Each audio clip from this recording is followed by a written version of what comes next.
Welcome to the Primetime News on Mitv. I'm Stella Opara. On the news, Vice President Kashim Shettima has returned to Abuja after representing President Bola Ahmed Tinubu at the 39th Ordinary Session of the Assembly of African Union Heads of State and Government and the 30th AU General Assembly in Addis Ababa.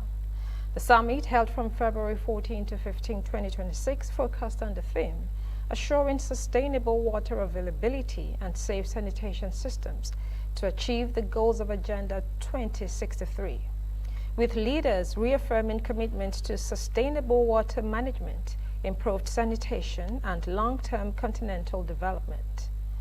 Beyond plenary sessions, the Vice President participated in high-level side events and bilateral meetings with political and business leaders to deepen Nigeria's diplomatic and economic partnerships across Africa. During the summit, United Nations Secretary-General Antonio Guterres urged Nigeria to take the lead in Africa's push for a restructured global order, describing the country as well-positioned to drive the continent toward greater global influence. At a side event on building Africa's health security sovereignty, Shettima called for a shift from dependence on foreign aid to stronger, self-sustaining health systems across the continent, stressing the need to shield Africa's health care from fragile global supply chains and shifting international priorities.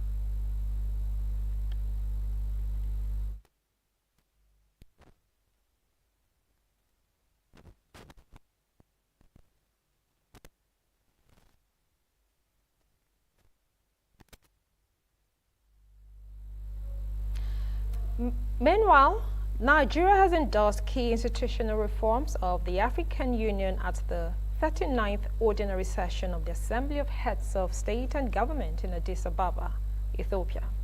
President Bola Tinubu, represented by Vice President Kashim Shettima, assured the regional bloc of Nigeria's commitment to implementing reforms aimed at strengthening peace and security governance, democratic institutions, and cooperation with international financial institutions and the private sector. Addressing the closed session of the African Union Summit, Nigeria aligned with proposals to enhance domestic and regional resource mobilization, promote affordable development financing, and adopt a continental framework to reduce inequality through credible data, social protection, job creation, and inclusive industrial policies. On maritime security, the Vice President commended the endorsement of a combined maritime task force for the Gulf of Guinea and pledged Nigeria's full support. He said Nigeria, as host of the task force headquarters, would provide office facilities, vessels, helicopters, and personnel to ensure effective operations, while also backing the strengthening of the AU standby force. Nigeria also supported a review of membership criteria for the Peace and Security Council and closer coordination between the Council and the Committee of 10 on United Nations Security Council reform. On democracy and governance, the country reaffirmed its support for measures to address unconstitutional changes of government across the continent. The Vice President further announced Nigeria's endorsement of the AU's decision to reinstate Gabon and Guinea following their political transitions, urging other nations in prolonged transitions to follow suit. On economic development, Nigeria stressed that Africa's critical mineral resources must drive industrialization, local processing, and technology development, while also calling for greater investment in agriculture, food security, climate resilience, and support for women and youth farmers. Heads of delegation from AU member states also made interventions on the reform agenda during the summit. And we encourage accelerated implementation of the provisions of the MOU between the Commissions and the RXRMs. We further support continued AU efforts to address unconstitutional changes of government and wish to underscore the imperative for good governance, including strengthening democratic institutions in our respective countries to address the scourge from its foundation. Mr. Chair, we support this streamlining the AU Summit agenda, continued PRC-led agenda classification, deeper analysis to advance the activation of the African Court of Justice and intensified advocacy for the ratification of the African Parliament Protocol. We thank you.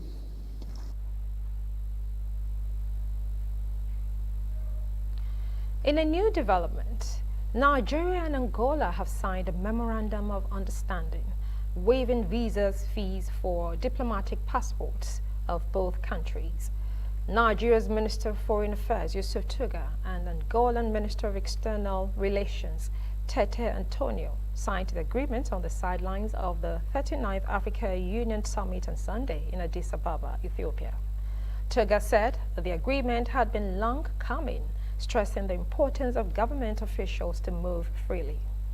Tuga described the signing of the MOU in Addis Ababa as significant, noting that Murtala Mohammed, late former head of state, delivered the address on the evolution of Nigeria's political relationship with Angola in the Ethiopian capital.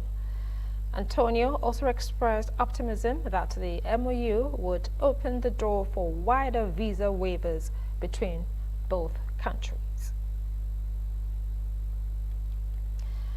Away from that, the National Assembly has approved a total sum of 1.504 trillion naira as the 2026 budget for the Nigerian Army, assuring the military of prompt release of funds to ensure effective implementation. The assurance was given on Monday during a joint budget defense session between the Senate and House of Representatives Committees on Army and the Chief of Army Staff, Lieutenant General Y.D. Shaibu, in Abuja. Chairman of the Senate Committee on Army, Abdulaziz Yaradua, said members of the Joint Committee expressed satisfaction with the budget proposal after detailed deliberations, but noted that delays in fund releases remain a major challenge affecting ministries, departments, and agencies. He pledged the legislature's commitment to working closely with the Army to ensure the necessary support for its operations. Also, Chairman of the House Committee on Army, Aminu Balale, commended the Chief of Army Staff and personnel of the Nigerian Army for their dedication in combating insurgency and safeguarding the nation's territorial integrity. He assured that the House Committee would intensify its oversight function and push for the timely disbursement of appropriated funds. Honorable Balale also appreciated the support of the Speaker of the House of Representatives, Tajuddin Abbas, reiterating the Parliament's resolve to ensure the Army is adequately funded to discharge its constitutional responsibilities.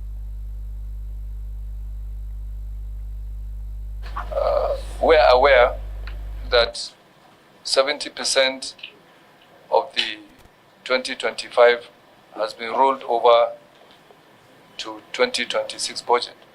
So, and we know that the President Commander-in-Chief of the Federal Republic of Nigeria, President Bola Ahmed Tinubu, has declared a state of emergency.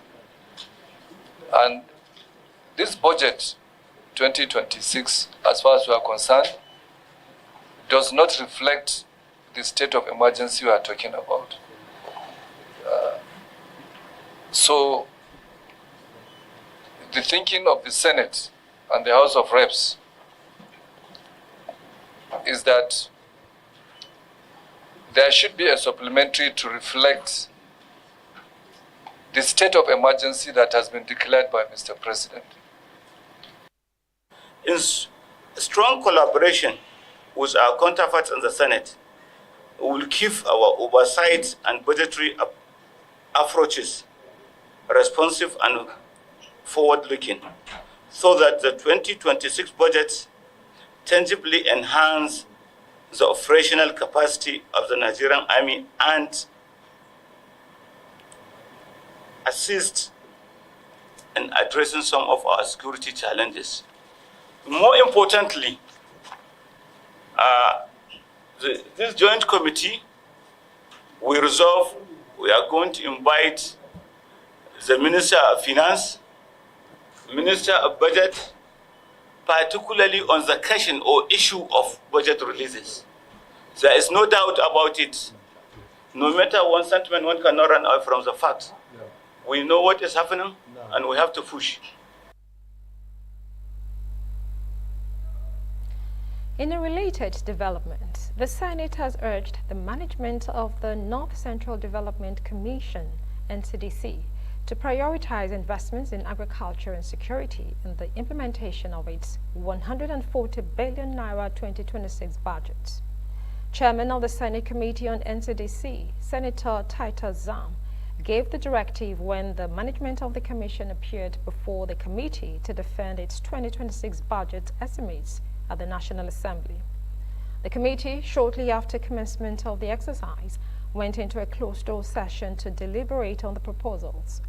Addressing journalists after the session, Zam disclosed that the panel considered all the budgetary items and found them relevant to the development needs of the North Central region.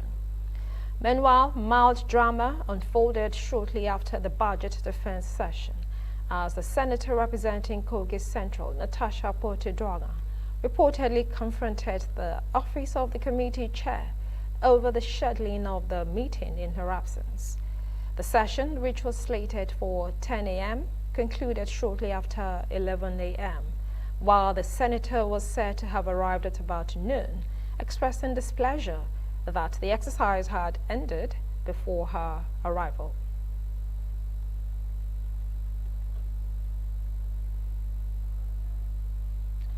Now, the House of Representatives at her committee investigating concession agreements in Nigeria's air and sea ports has given relevant agencies and terminal operators 7 days to submit documents covering operations from 2006 to 2025.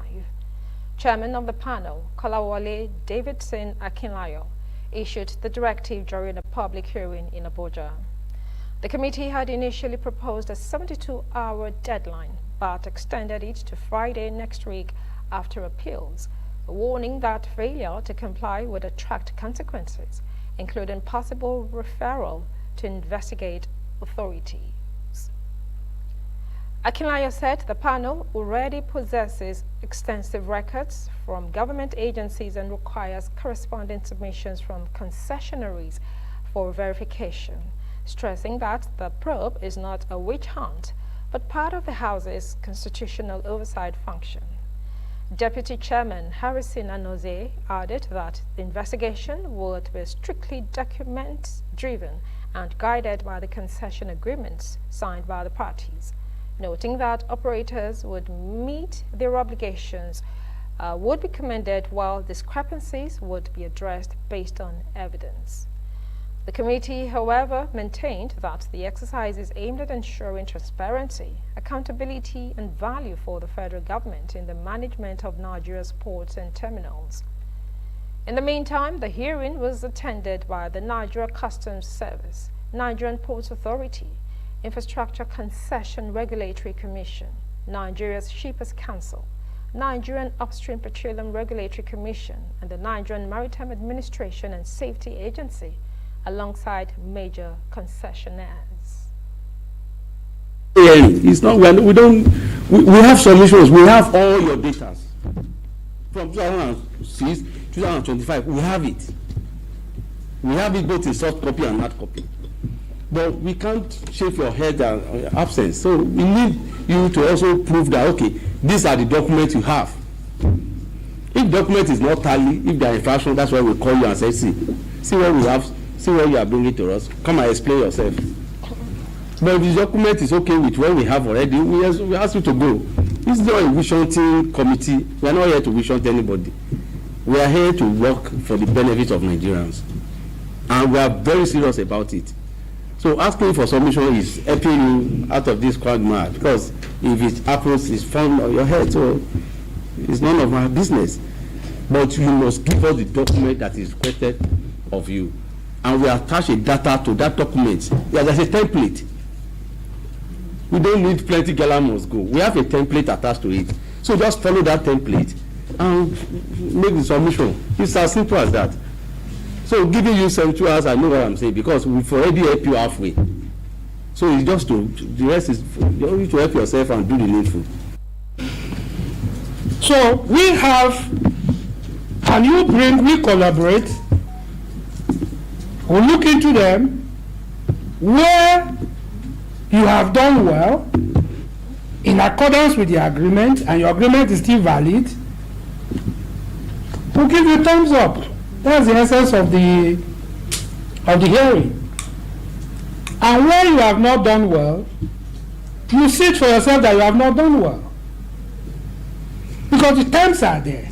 And that's why we are saying the CEOs should be here. Because most of you that are here saying that have not listened to that agreement. Most of you that are here are not signatories to the agreement. You have not even seen it. And you are here just talking and talking and talking. Speaking to what you don't know.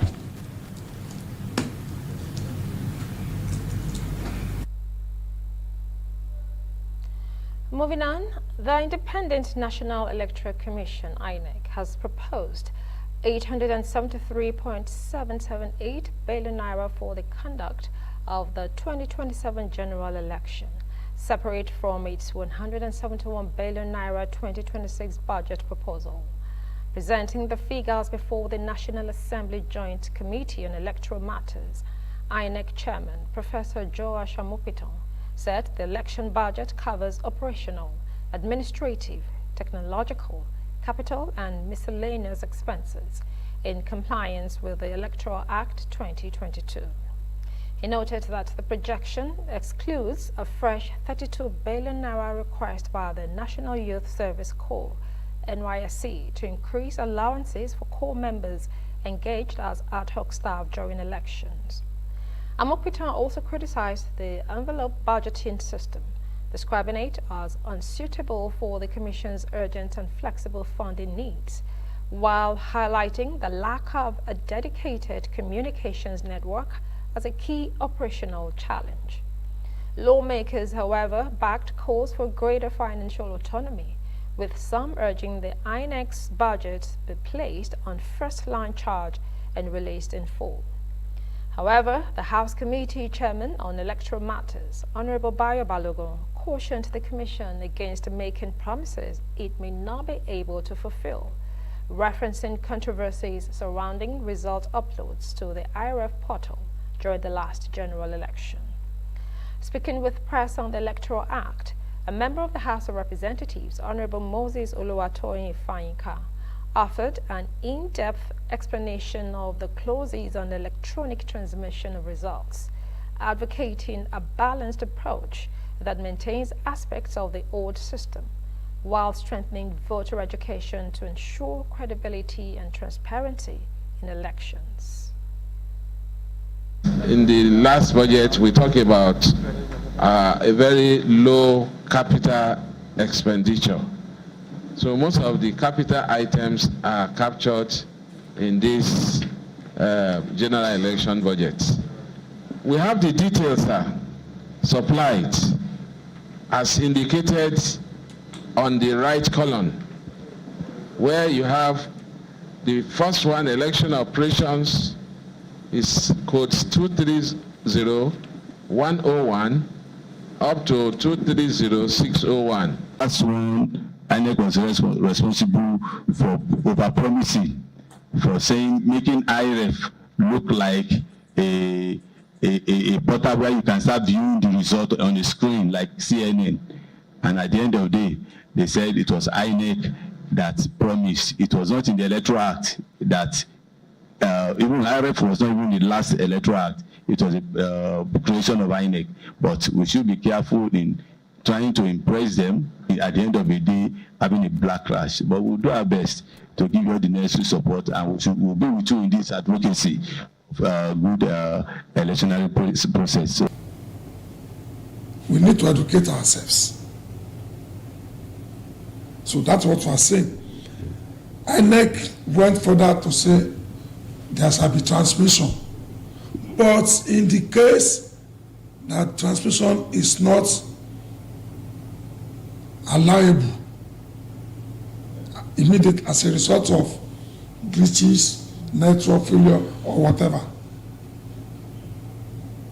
we should go back to the primary source, which is from ECAT, and make use of it. That is it. We just have to find ways of making it work. That is just it. we must, as a country, enable that process.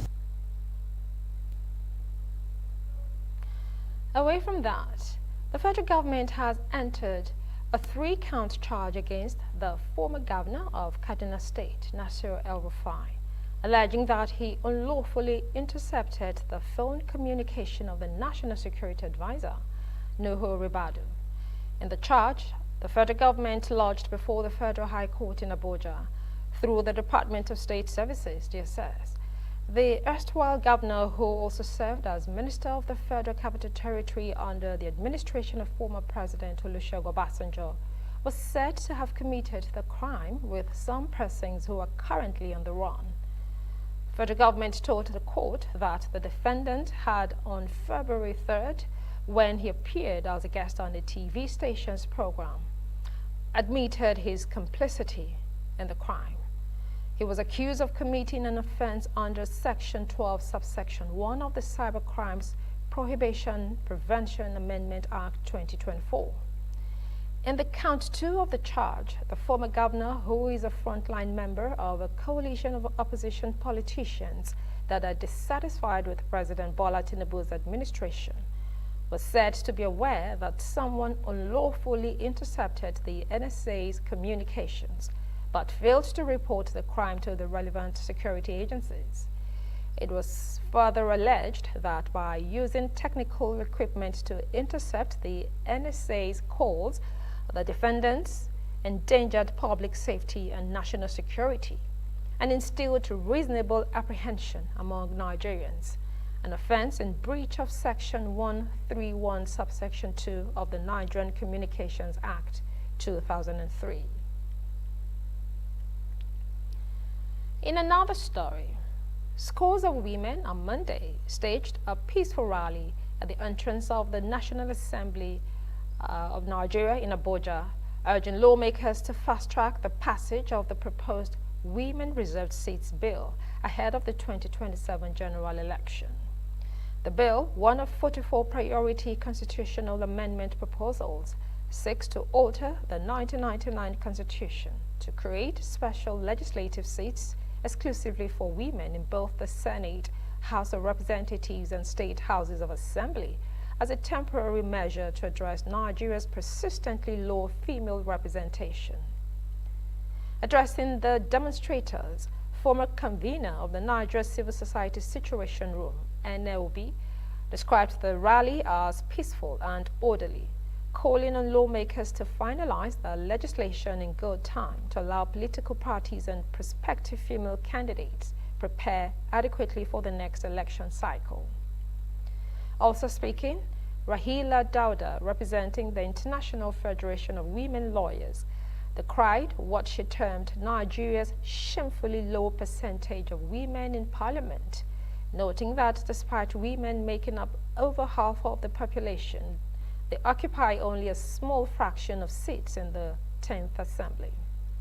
Another advocate demanded that the proposed framework align with the provisions of the Discrimination Act against persons with disabilities by reserving 5% of the special seats for women and girls with disabilities. The rally comes amid renewed pressure on lawmakers following failed gender bills in 2022, with supporters insisting that without structural reforms, political and cultural barriers will continue to limit women's participation in governance. I think my message to the National Assembly is clear. First of all, we thank them. We thank them for having the political will to get us this far. But I think political will cannot be complete without political results. And that the political results we are asking for is the passage of the special seats for women's bill. Because at the end of the day, we are looking at an election cycle come 2027 where we will see women to be able to go to the polls and to be voted for. And so a word of caution is the timeliness. We are asking them to please look at the timelines, look at the urgency of the bill and the ability to pass this bill in enough time for women to participate, even at the primaries at the political party level. Because if we miss this chance, it means that women are going to tick forward the calendar and go into 2031, and that will be the next election cycle. And if we lose this chance of passing this this bill. Remember, we've been here 2022, we protested, but this time we are doing a solidarity walk. So what we are saying to the National Assembly is that we hear you and we appreciate you, but let your political will become political action. Now, and we have come out today because the timetable for INEC has been announced, and that means they are now going to focus on the 2027 election. How can we focus on the 2027 election without inclusivity? You know, including women, including persons with disability, including Nigerians, the voices to be heard. And so we are asking them, we are thanking them, but we are saying vote for the special seats bill. Vote without delay. Now, the Borno State Governor, Babagana Zulum, has advocated for a society built on equity, justice and mutual respect as a panacea for peaceful coexistence and promotion of unity across the country. He expressed worry that the current Nigerian society has continued to denigrate, adding all society hands must be on deck in order to reverse ugly trends. The governor made these remarks in a message to the 31st pre-Ramadan lecture organized by the University of Lagos Muslim alumni. Correspondent Fauzia Badeyoka Bakari was there. Represented by his deputy, Umar Usman Gaddafi, Professor Zulum said that Ramadan is a period of life transformation, particularly the Muslims and none alike, since the society at large conforms with the rules and at peace during the period. He also urged the organizers to ensure that similar lecture holds regularly and not just during the holy month of Ramadan fast, so as to continue to address the ills in the society. Giving generously to the needy are two highly recommended deeds in Ramadan that we strive to uphold as an association. As the holy month gets underway in a few days from now, we pray Allah subhanahu wa ta'ala to bless us with the resources to complete the fast and derive the rewards. May Allah accept our efforts as acts of worship and count us amongst the inheritors of paradise in the hereafter. On his part, the Speaker of the Lagos State House of Assembly, Mudashiru Obasa, reminded the gathering that security should be the responsibility of all and not that of the security agencies and government. Obasa, who urged Muslims to shun all forms of criminality, added that parents must work harder to train their children to be good Muslims and better citizens of the country. You must pray. You must be generous in terms of charity, as we have in the chapter 1 of the Quran, Surah Al-Barak.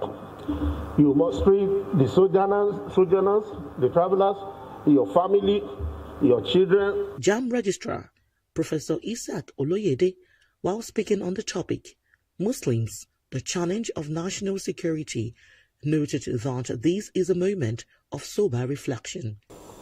Let us not just think about religious needs of the community. Let's think about their material needs. If in other faiths you say they are care, the leader of the congregation cares, because a percentage of what they collect will go to the man who is leading them. The Vice Chancellor of the University of Lagos, Professor Folashade Ogunshola, who was represented by Professor Olufemi Shuaib, described the lecture as more than yearly ritual since it provides opportunity for the Muslims from all walks of life to come together and chart a way forward for the Muslim community and the nation at large. As we draw closer to this blessed month of Ramadan, may today's lectures remind us and rekindle our faith and shape our intellect and strengthen our resolve to serve humanity with sincerity and compassion. May Allah guide our heart toward light, wisdom, and paradise. The president of the University of Lagos Muslim alumni, Dr. Abdulmumin Alao, in his welcome address, said that UMA condemned any action by any group of people that could drag the country into autocratic military rule, stressing that it fully supports the current democratic dispensation where leaders are chosen through periodic elections. We must allow this light to shape our collective aspiration. We must build societies anchored on righteousness, equity, and mutual respect. The theme of the 31st pre-Ramadan lecture was "The Light Beyond, Guiding Our Souls to Paradise." In our nation today, we have so many laws that has to do with the conduct of expenditures.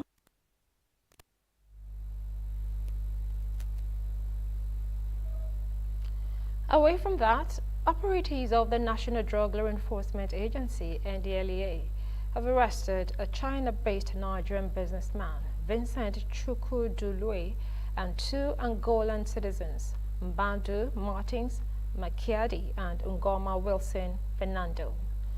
Disclosing this in a statement via X, NDLEA spokesman Femi Babafemi said the suspects excreted a total of 236 wraps of cocaine following the arrest at the Nnamdi Azikiwe International Airport, Abuja, and Malam Aminu Kano International Airport, Kano, respectively. Babafemi stated that Ibeano was arrested on Wednesday while on board a Qatar Airways flight 1432 from Kano to China en route Abuja, Doha.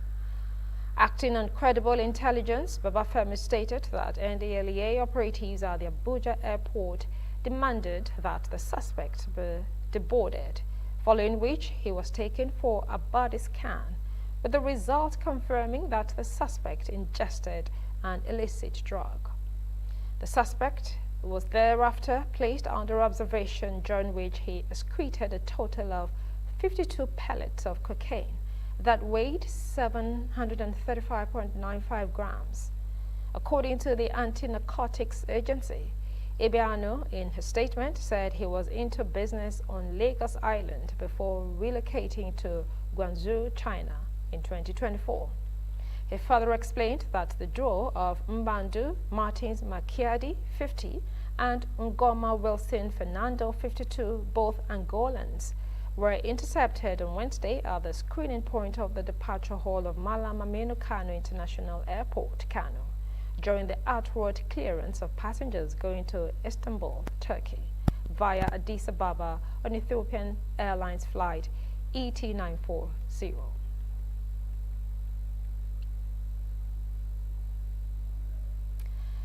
In the fight against insurgency and banditry, the United States has frozen the assets and properties of 8 Nigerians accused of having links to the Islamic sect Boko Haram and the Islamic State of Iraq and the Levant. This was contained in a 3,000-page document dated February 10, released by the United States Treasury's Office of Foreign Asset Control and cited by the correspondent on Monday. The document also identified individuals sanctioned for cybercrime-related offenses and other security threats.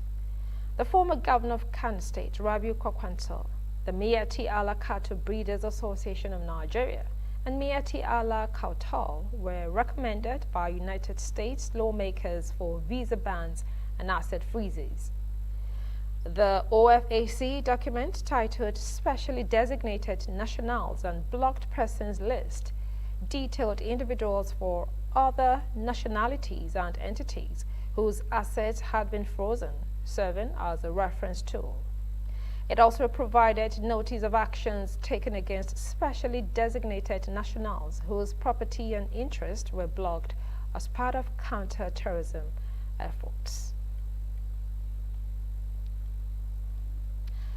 Now, Nigeria's headline inflation rate declined marginally to 15.10% in January 2026, down from 15.5% recorded in December 2025, according to the latest Consumer Price Index report released by the National Bureau of Statistics on Monday. This decline came despite earlier projections by analysts that Nigeria's inflation could climb to 19% in January. The MBS report showed that the consumer price index fell to 127.4 in January from 131.2 in December, representing a 3.8-point decrease. The MBS said the January headline inflation rate was 0.05 percentage points lower than the rate recorded in December. On a year-on-year basis, the headline inflation rate was 15.10% in January 2026, which is 12.51 percentage points lower than the 27.61 percentage recorded in January 2025. On a month-on-month basis, inflation stood at negative 2.88% in January compared to 0.54% in December, indicating that the average price level declined during the month. The MBS report read, and I quote, "The consumer price index declined to 127.4 in January 2026, reflecting a 3.8% decrease from the preceding month." End of quote. Now, the Coalition of Civil Rights Organizations for Good Governance has condemned the campaign of calumny directed at the leadership and management of Tantita Security Services Nigeria. The coordinator of the group, Comrade Jude Ochiaga, and Secretary General Kolawole Abi, said they have observed coordinated barrage of misleading media publications, sponsored commentaries and calls for protest aimed at discrediting the integrity, competence, and operational mandate of Tantita. The group said these attacks, couched in sensational narratives and unsubstantiated allegations, are nothing more than the desperate antics of known oil thieves, economic saboteurs, and their collaborators whose criminal enterprises have been significantly disrupted by the operational efficiency of Tantita. The group maintained that before the engagement of Tantita by the federal government, crude oil theft and pipeline vandalism had reached alarming proportions in the Niger Delta, severely undermining Nigeria's economy and threatening national security. It said, however, since the company was entrusted with the critical responsibility of pipeline surveillance and protection in the Niger Delta region, there has been a marked improvement in oil production output, a drastic reduction in illegal bunkering activities, and enhanced collaboration among security stakeholders. The group noted that Tantita has demonstrated professionalism and commitment in working closely with the Nigerian Navy, the Nigerian Security and Civil Defense Corps, and other maritime security agencies to safeguard critical oil infrastructure. The coalition unequivocally reaffirms its support for the administration of President Bola Tinubu and all institutions genuinely committed to safeguarding Nigeria's economic lifelines. You're watching the MITV News Hour, and we'll take a short break now to bring you foreign news. Stay with us.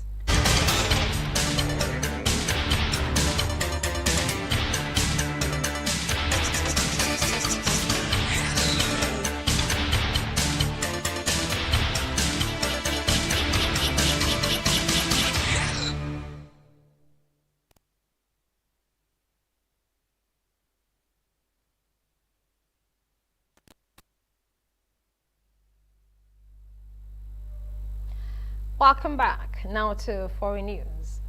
Ukrainian officials have left for Geneva, Switzerland, where another round of negotiations aimed at ending the war with Russia is set to take place. Ukraine's Chief of Staff, Kirilo Bodanov, who is leading the team, posted on his Telegram channel on Monday, along with a picture of him standing in front of a train with two other members of the delegation he is heading, that the next round of negotiations is ahead in Geneva, and along the way, the team will discuss the lessons of their history with their colleagues, seek the right conclusions. The January meeting marked the first direct public talks between Moscow and Kyiv on a plan proposed by the Trump administration to end the conflict, which started with Russia invading its neighboring country in February 2022. Russia and Ukraine described both rounds of talks as constructive, but failed to achieve any breakthrough. Ukrainian President Volodymyr Zelensky on Sunday said he hoped the trilateral talks in Geneva will be serious, substantive, and helpful for everyone.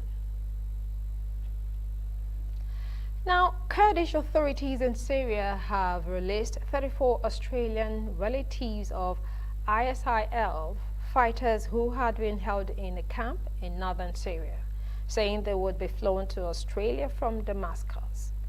A director of the ROJ camp said on Monday that Australian citizens had been handed over to members of their families who had come to Syria for the release.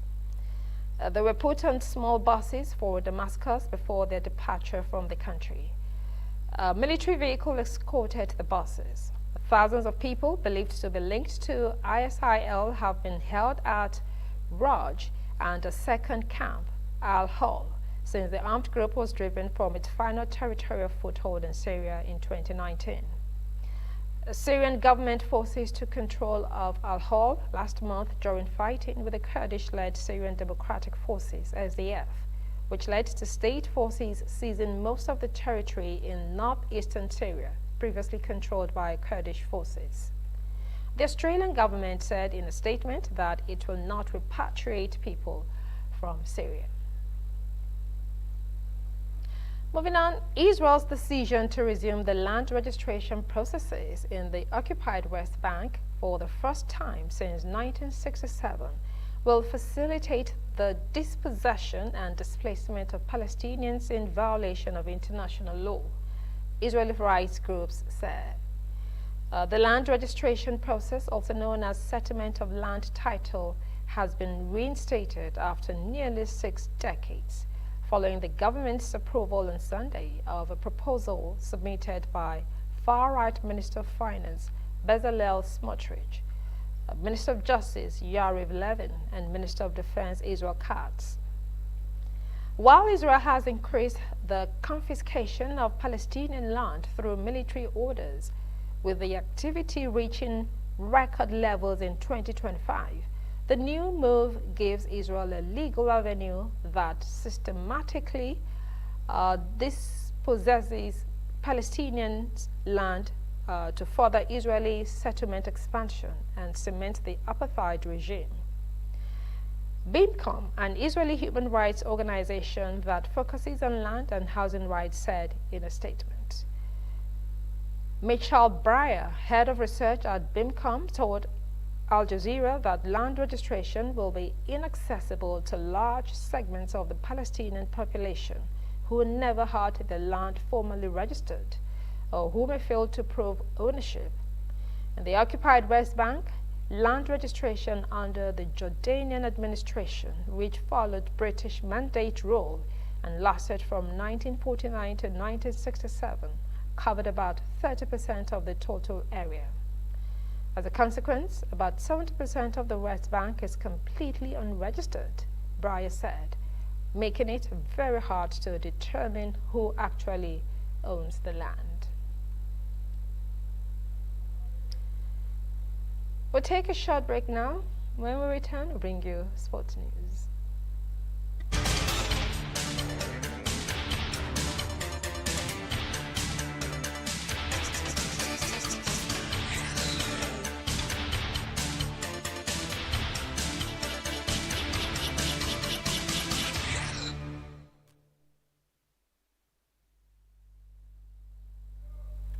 Welcome back. Now to sports news.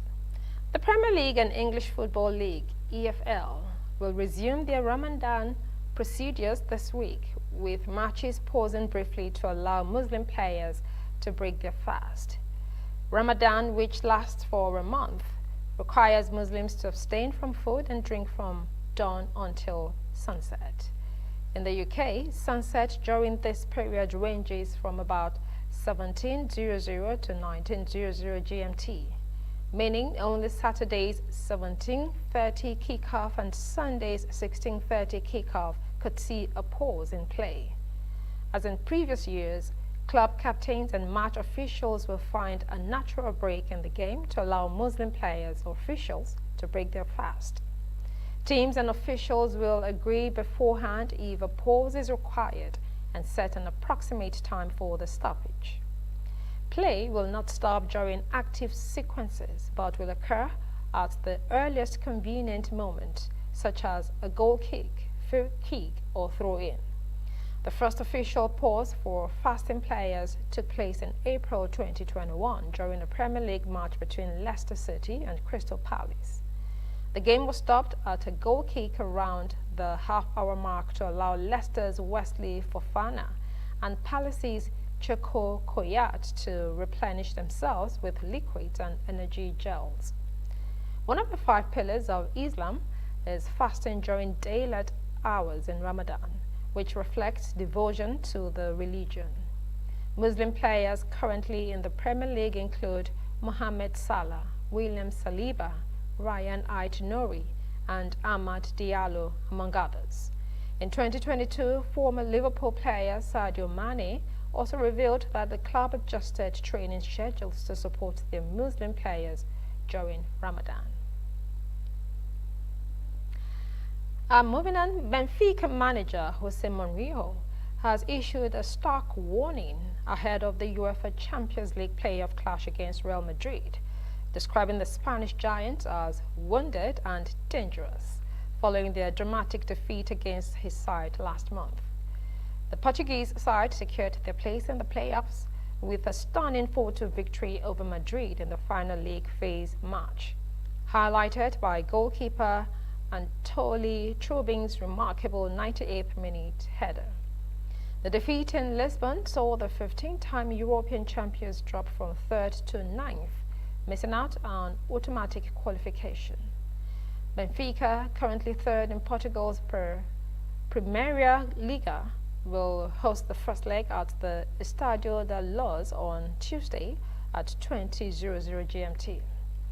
The Portuguese side looked set to be eliminated despite leading 3-2 until a free kick against a 9-man Real Madrid who saw Raul Asensio and Rodrigo sent off in stoppage time allowed Trubin to score his historic header past Thibaut Courtois. Last month's win marked Mourinho's first victory over his former club and allowed Benfica to reach the knockout stages, despite losing their first 4 games in the league phase. Real Madrid, however, remain a formidable force, currently topping La Liga, 2 points ahead of rival Barcelona. The stage is set for a high-stakes clash as Mourinho's Benfica look to capitalize on their momentum, while Madrid aim to avenge their unexpected defeat and reassert their dominance in Europe. And that's it on Primetime News on Mitv. I'm Stella Opera. Thank you for watching and have a good night.